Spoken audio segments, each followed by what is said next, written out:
अभी हम चलेंगे अपने सहयोगी हेमंत घई के पास, उनके साथ मोतीलाल ओसवाल जी जुड़ चुके हैं। हेमंत, चलेंगे अपने सहयोगी हेमंत घई के पास, उनके साथ मोतीलाल ओसवाल जी जुड़ चुके हैं। हेमंत, बिल्कुल प्रदीप, हमारे साथ जुड़ चुके हैं मोतीलाल ओसवाल फाइनेंशियल सर्विसेज के चेयरमैन और एमडी मोतीलाल ओसवाल जी। सर, स्वागत है आपका। सबसे पहले तो आपसे यही जानना चाहूंगा, गुड, वेरी गुड या एक्सीलेंट, कैसे रेट करेंगे इस बजट को?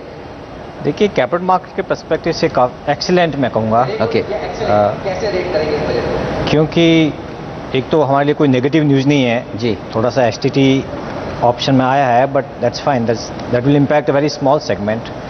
बट ओवरऑल जैसे काफ़ी जो एक बाजार में चर्चा थी वही कि कैपिटल गेंस से एक प्राइम मिनिस्टर का स्टेटमेंट आया था कि कैपिटल मार्केट से ज़्यादा टैक्सेशन नहीं मिल रहा है, तो लोगों को लग रहा था कैपिटल गेंस एबुलिश हो सकता है, कि ड्यूरेशन कम हो सकता है या इवन सर्विस टैक्स का भी जो बढ़ने का एक असर था वो है। फिर ओवरऑल टैक्स रेट भी नहीं बढ़े हैं। So I wish corporate tax, overall tax कम हो जाता जैसा प्रॉमिस किया है, लेकिन आई थिंक कंस्ट्रेंट है डेफिनेटली फिजिकल डिसिप्लिन के लिए।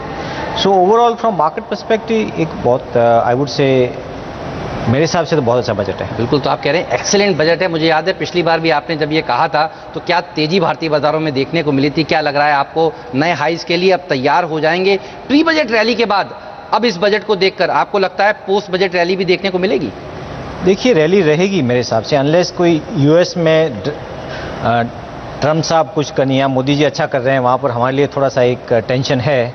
सो अभी क्या देखिए, शिफ्ट डिमोनेटाइजेशन और जीएसटी से ऑलरेडी हम आगे बढ़ चुके हैं, तो बजट भी एक मोर और लेस इवेंट अभी मार्केट के हिसाब से आई थिंक खत्म हो चुका है। लेकिन ओवरऑल इकोनॉमी को जो ग्रोथ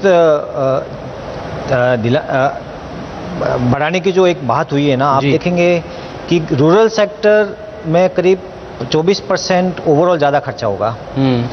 इंफ्रास्ट्रक्चर सेक्टर में करीब 4 लाख 3 लाख 96 करोड़ का जो एक स्पेंडिंग का उनका टारगेट है जी। फिर लॉट ऑफ गवर्नमेंट के जो वीकर सेक्शंस है, I think SC ST, women, youth, older, I think so उसमें हर जगह कुछ ना कुछ स्कीम लाके कहीं न कहीं एक इंक्लूसिव फाइनेंशियल इंक्लूजन की एक कोशिश की है। तो मुझे लगता है कि उससे डेफिनेटली हमारा जो ग्रोथ मोमेंटम है डोमेस्टिक इकोनॉमी का बढ़ेगा। ऑलराइट, तो बातें बहुत सारी हैं सर आपसे करने की, लेकिन एक बार स्टूडियो वापस चलते हैं। प्रदीप, पिछले साल भी हम कह रहे थे कि जो बुल है हमारे बीच में, देखिए ये फॉर्म में आएगा और आया भी, और इस बजट को भी देखकर लग रहा है कि बुल वापस से फॉर्म में आने वाला है। बिल्कुल, बुल फिलहाल फॉर्म में है और बाजार खुश नजर आ रहा है। ओवरऑल इस बजट से अलग अलग सेक्टर्स के लिए क्या कुछ किया गया है, और हम लगातार बात कर रहे हैं बाजार के एक्सपर्ट्स के साथ और साथ ही इंडस्ट्री के दिग्गजों के साथ भी। सुनीलकांत मुंजाल साहब इस वक्त CII से हमारे साथ जुड़े हैं और मेरी सहयोगी प्रियंका संभव उनसे बात कर रही हैं। आइए सुनते हैं। ट्रेंड सेटर बजट आप इसे मानेंगे यहाँ पर?